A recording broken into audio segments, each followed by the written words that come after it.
Hey everybody, and welcome to the first edition of From Stock to Hot Rod. My name is Thomas Murphy. I'm a guitar instructor here at Skips Music.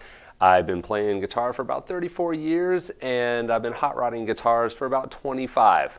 I love hot rodding guitars. It's a really cool thing. And what I mean by hot rodding, a lot of people may not know what hot rodding is, but hot rodding is just taking an existing guitar and changing it to make it fit better with you. So whatever type of sound that you're trying to get or trying to emulate, making it sound the way you want it to sound. Hot rodding started, probably the first known hot rodding was Ace Frehley back in like 1976. It wasn't really changing out different things on the guitar. It was more of an aesthetic thing where the guitar lit up and smoke came out of it and shot lasers, and I think fire came out of it, and just all these different crazy things happened with the guitar that made it really cool to look at visually. The whole guitar playing thing, that was a different thing. That was all on Ace's fingers. But Eddie Van Halen in 1978 was kind of the originator of taking a guitar just stock off the shelf and then completely modifying it and make it do what he wanted to do. He loved the sound of a Les Paul guitar, but loved the feel of a Strat guitar. So what he did was he combined the two and put a humbucker pickup in a Strat guitar, which at the time was just not being done. And he put a Floyd Rose whammy bar on it instead of the stock Fender one, taped it up, painted it, did all different types of things to it to make it what he wanted the guitar to do. I've made probably about 12 of those Eddie Van Halen guitars, different models of it, you know, the red, white, and black, the blue and yellow, the white and black, all different versions of it. And it's really cool to do, and it's really fun to make that guitar your own. I started hot rodding guitars probably when I was about 17 years old. Got a Warmoth guitar neck in the mail that my mom had bought for me for my birthday. And I was in love with Yngwie at the time and thought, hey, it'd be really cool if I scalloped my guitar too. So as soon as I got this very expensive neck, I decided I'm going to take these files and start scalloping the neck. So that was a little bit of a horror shock to my mom, but it ended up being what I wanted out of my guitar. So it turned out pretty cool. I still have the neck today, and I actually still play that guitar. So for me, that was a good hot rod. I am Earl Sled, and I'm here to talk about these balanced tension strings.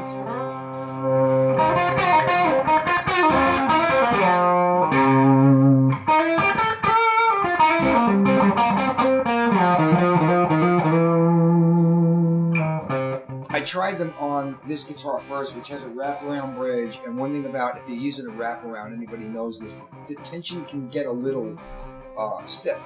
And these strings, for some reason, it's my usual gauge, which is 10 to 46, and they still have all the chunk and the meat of the 10s, and they got the sound of the 10s. They sound great, but they're just a little easier for bending, and they'll stay in tune when you bend them, and it just makes the guitar feel a little bit more buttery, and they just play better, period. So you're getting all the advantages of the sound you want, and you can still use your regular gauge, because I can't use 9s the way I play. I need to use 10s, and this kind of takes care of everything. I get a good slap out of them. They're easier to bend here. When I do the double stops, it's really easy.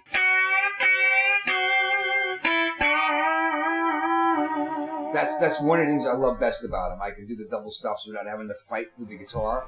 As far as tuning goes, they do stay in tune, but you know, I use the Dario exclusively on all my guitars, and they all stay in tune.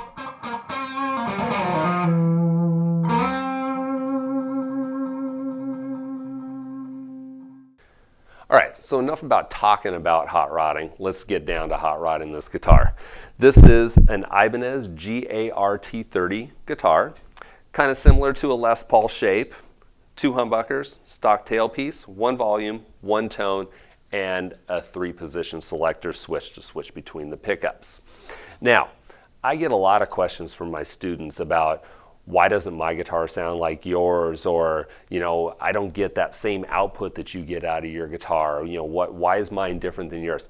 A lot of it has to do with the wood, the pickups, how you play. And playing the guitar really has a lot to do with your sound too. But there are things that you can do to a basic guitar to get it to sound, instead of an entry-level guitar, make it sound like a pro guitar. So that's one of the goals that we're going to try and do today, is to get this entry-level guitar sounding like a pro $1,500, $2,000 guitar without spending that much money on it. All right, so what we're going to do in this series is we're going to take this guitar, do a bunch of different modifications to it, and we're going to use the same setting out of this amp. So this amp right here is a Blackstar ID15 amp. We're miking it. It's going through a recorder, so you're going to hear the actual true sound of this amp. So not room sound, but the actual sound of this amp. And you're going to hear a difference between all the different mods that we do. Now, most of the mods that we're going to do are going to be, changing the pickups, changing the strings, changing out different things on it, but we're also going to get into trying to change some of the looks of the guitar too, some things that you can do to the guitar to make it look aesthetically different as opposed to sounding different, just to make it be cooler for you. So we're going to use the same clean setting and the same dirty setting for each examples, and then you're going to hear the difference between the two. So once what it sounded like before, and then what it sounds like after. All right, so the first thing we're going to do to this guitar is change the strings. Very simple thing anybody can do. Doesn't cost a lot of money, but it actually will change the sound of your guitar. It can take an old guitar that has old dead strings on it, put new strings on it, and make it come to life again. I can't tell you how many times I get students that come in, they bring in their guitar, it's, oh yeah, I had it under the bed for 5 years, and I wanted to start taking lessons, and they bring it in, and basically the strings are black, and they can't understand why it sounds so terrible. When you have old strings on, you don't have any life to them. They're kind of dead sounding. You kind of get like a thud or just a real dull sound out of it. Even if you're playing something that you think sounds pretty cool, once you change the strings, it'll come to life. It'll sound fresh again. It'll sound like it did on the album that you're trying to emulate. It just gives you that real crisp sound. So what we're going to do is we're going to take a little break right now. When we come back, we're going to take the strings off, clean this up, change the strings, and show you how to hot rod this guitar just by changing the strings. I was trying to think of metaphors for guitar strings. For you skateboarding youth, wheels. For you graffiti kids, magic markers, or paint brushes, or zippers, or like stitching. I mean, it's what holds everything together. It's a thing that's absolutely essential. There's God, then there's his voice was Gabriel. You know what I mean? Like there has to be something to give vibration to actually make movement. A lot of people take it for granted, but a string like a reed or a drum head, they kind of really drive the sound. The string is where the music starts. The sound starts with that vibrating string.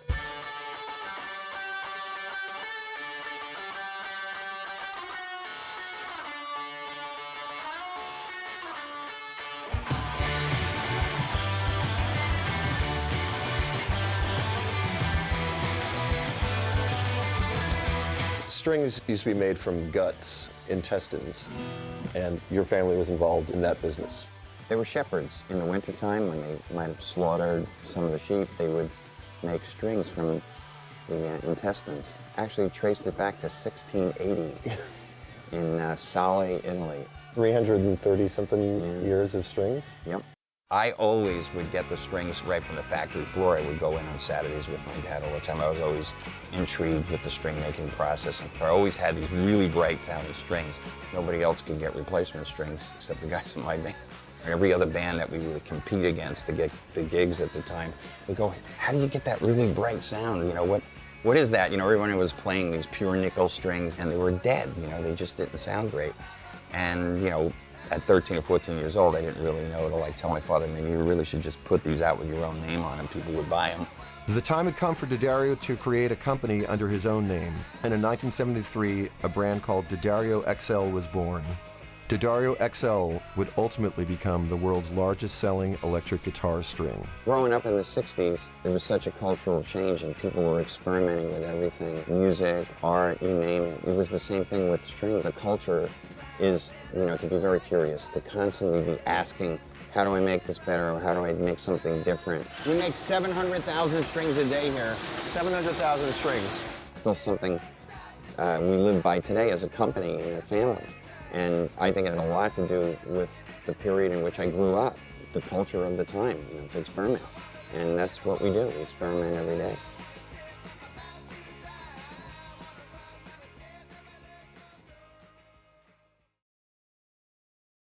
Hey, welcome back to From Stock to Hot Rod. My name is Thomas Murphy. I'm a guitar instructor here at Skips Music. So, as we talked before, we're going to change the strings on this guitar.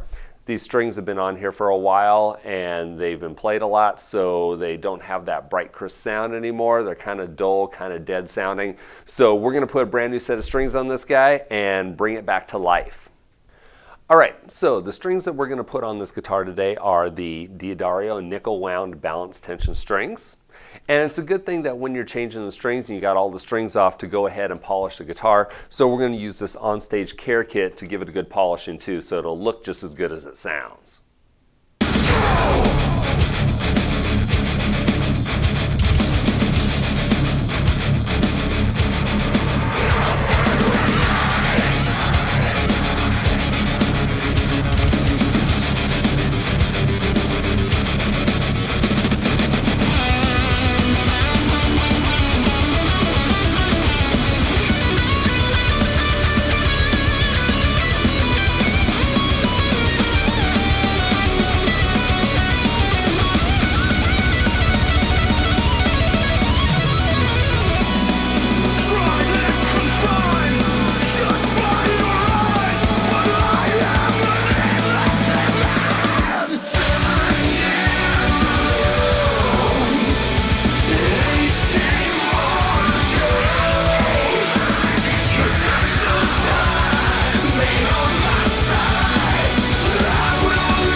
All right, so we're back and we've changed the strings, polished up the guitar so you can see it's all nice and shiny. Strings are all bright, brand new. Should be a definite difference from the first example to what we're going to play now. First example.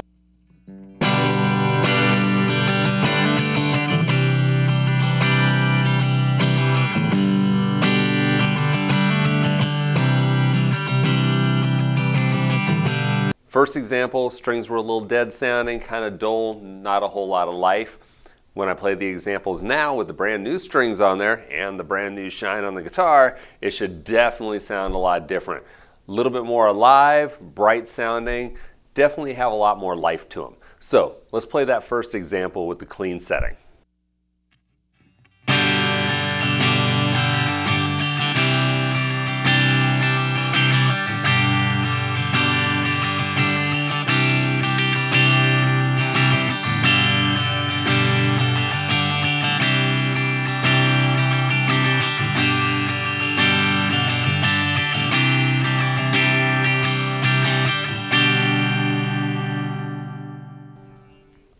So I can definitely hear a difference right now, so you should be able to hear a difference too.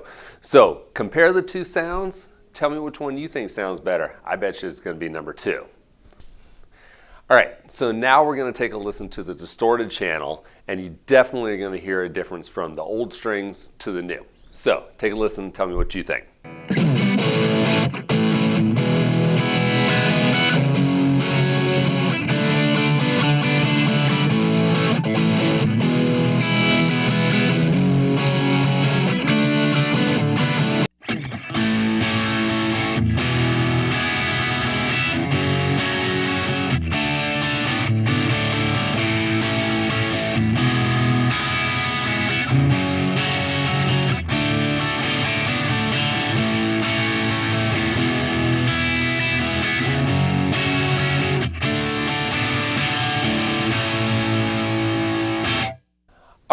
So you should definitely hear a difference between the old strings and the new strings. I know I sure did. There's nothing better than playing on a new set of strings to really bring out your playing, get the true sound of the instrument coming out of your speakers. So pros, they change their strings all the time before every single show. They want that new sound, brand new set of strings on there, really bring that life to their playing. So you guys got to go out there, get a new set of strings, change them, and you're definitely going to hear a difference.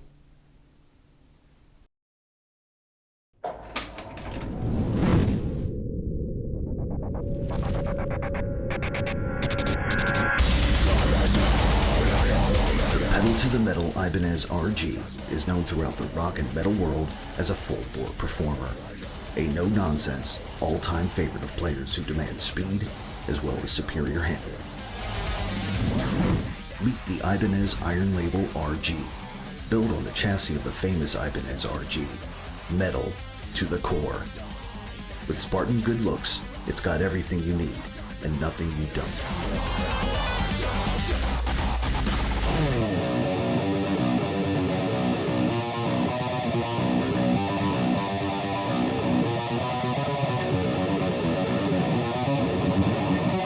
The Iron Label Nitro Wizard neck is the latest development from the builder that first introduced the idea of the thin, fast, and highly shreddable neck.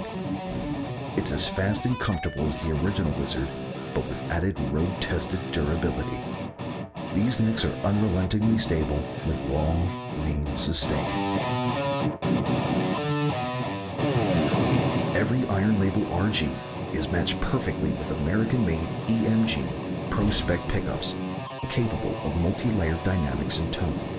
These blistering pickups pack plenty of output with balance of tones that is classic and thick, ready to slice through even the densest mix. The RG's basswood body maximizes the sensitivity of its EMG active pickups, creating layers of sustain that can only be described as indecent.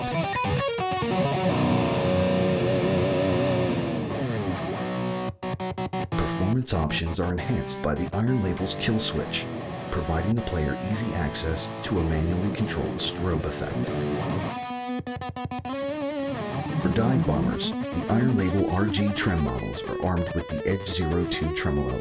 The Edge 02 tremolo system holds tune no matter what, and its low-profile design is all about player comfort. Hardtail models provide solid simplicity with the Gibraltar Standard Bridge. If conventional mayhem is your goal, Iron Label RG 6 strings stand at the ready. If it's 7 or 8 strings you need to fuel your offensive, trust the guitar builder recognized as the first in 7, the leader in 8. Ibanez Iron Label RG, proving there's more than one way to get to the core.